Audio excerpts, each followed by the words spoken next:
Hey all, Lisa here, and I'm actually in Cleveland this weekend. I'm traveling for a family wedding, and so I'm here with very limited tarot and without my uh, little bells, without my big gong. I do have um, an app, the Insight Meditation app, which um, has a kind of nice gong sound to it. So hey, in the land of iPhones, all is possible.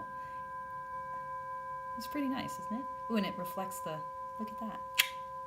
We've got some bells, and we have the vastness of the sky. How cool is that? Anyway, so I'm here in Cleveland, and yesterday I was traveling all day, and yesterday was in fact day 19 in hashtag 78 days. It was La Luna. I wasn't able to film yesterday because I was flying the friendly skies. So today I'm going to try to do 2 videos if I can in between, family fun and wedding activities. La Luna. So the moon. I'm a moon child. I'm actually Cancer Gemini cusp.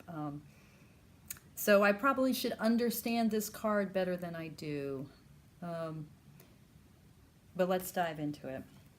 So, as a lot of people have noticed with the moon, with the traditional Rider-Waite imagery, the moon recapitulates the imagery of the high priestess with the two columns, right? Which are also the columns we see in the Hierophant, which in many ways is also the kind of duality that we see throughout the major arcana. The pillars, whoops. We see the pillars again in Justice.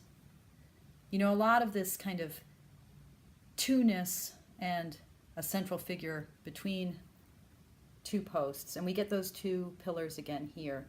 But where they start, the place that we see the pillars start is with the high priestess. And so one of the ways I understand these two pillars, they're the pillars of the Temple of Solomon. They are obviously, or not obviously, but they seem to be a kind of gateway, an entranceway through which we can make our way to the divine mystery and, the sacred mystery, which if we look behind the high priestess, what we see is the vastness of water, the watery depths that are echoed in the water flowing in her robes, culminating in this crescent moon. The gateway to the depths of the mystery, I find myself thinking about this in terms that in a Buddhist tradition, particularly in a Japanese Zen tradition, you'll see sometimes in temples in Japan, you'll see kanji that reads sort of Chinese characters that read the gate of not two, or the not two gate, or the gate of non-duality. If we think about spiritual practice as being about entering through a gate, which by definition, a gate, even if it doesn't have two pillars, a gate divides here from there.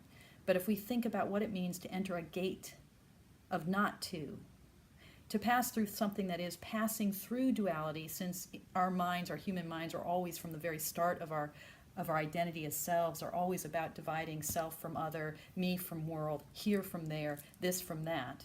That's how we think. That's what it means to be sentient. That's what it means to have a self. So if we think about what it means to pass through a gate, an initiation into mystery, we have to think about a kind of gate that will allow us to pass not only from here to there, but from the world of here/there, the world of either or, into the world of non-duality. A gate that allows us to pass through without there being a here or there at all. It's almost as if we could imagine taking a journey that reveals to us that we never really left home. And in a lot of ways, that notion of taking a journey that reveals to us that we never left home, that is like the structure of just about every wonderful archetype and fairy tale and myth that I know of, starting with probably the first archetype that I ever consciously encountered as a child.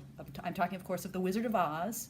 Like, what does it mean for Dorothy to leave black and white to go to the world of color and then to come back and say, you were there and you were there and you were there? There's no place like home.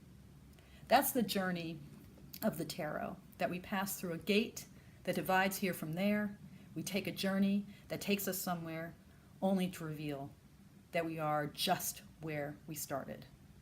So that's the kind of passage that I think the major arcana is taking us on, taking us through.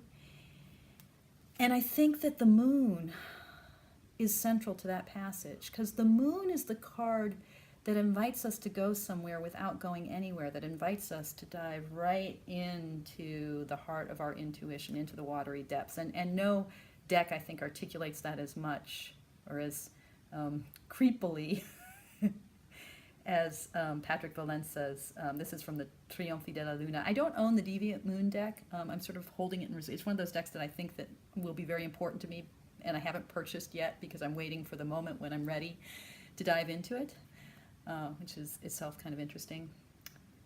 But what I love here in this image is that the kind of the crayfish figure that we see in the, sorry, I'm going to call up that card, we see in the traditional, you're looking at me, looking at my iPhone, sorry about that. We see in the traditional imagery this crayfish.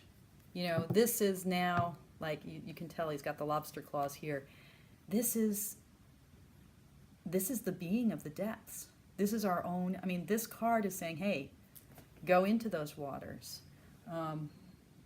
Working with a Buddhist perspective on this, I think about the notion of the Nagas, those serpent, dragon-y figures that dwell in the caves, in the watery depths, and that it is said are the guardians of the Dharma, hold onto the Dharma. So one of the ways in which the Buddhism that I study, which the Mahayana Buddhist scriptures, one of the ways in which those scriptures are understood is that they were revealed centuries and centuries after the historical Buddha lived, and it's not because they were made up or constructed by later writers, but they were actually held in abeyance, protected over the centuries by the Nagas, by the Naga king. So what does it mean to think about the Dharma as something that's protected in the deep, deep waters, that's hidden in the mystery of our unconscious, of our intuition? I think tarot is the Dharma in that sense, something that's waiting for us in the depths. And the moon invites us to enter into that world of mystery, a world of archetype, a world of mythology, a world of imagery that's as ancient as human culture gets, a world where, you know, you travel for centuries and find that you never left home. It's kind of a scary world because when we allow ourselves to enter into those depths, there's the very real possibility that we may just be deluding ourselves. We may just be giving ourselves over to our own fears, our own projections, our own fantasies. When we enter into that nocturnal world of reflection, right?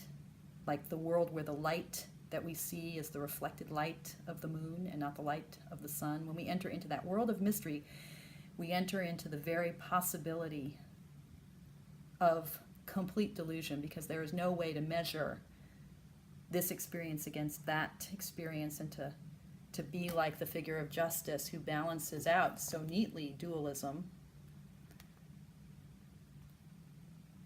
with her sword or his sword and his scales. The only scales that we get in the moon, it's not the scales of measure and equilibrium of truth and falsehood, it's just the scales that might be on like these weird figures of the deeps. So this is about a journey into mystery and the possibility of delusion, but it's also, I think, a card that helps us see the way in which the initiation of tarot is an initiation into our world as it already is, into ourselves and our own being as it already stands, a mystery into our true birthright. Not for the faint-hearted. but oh, so much fun. Okay. Um, I don't know if that made any sense, but love to you all, and many thanks to you for watching, and many thanks to you for your practice, and happy Sunday.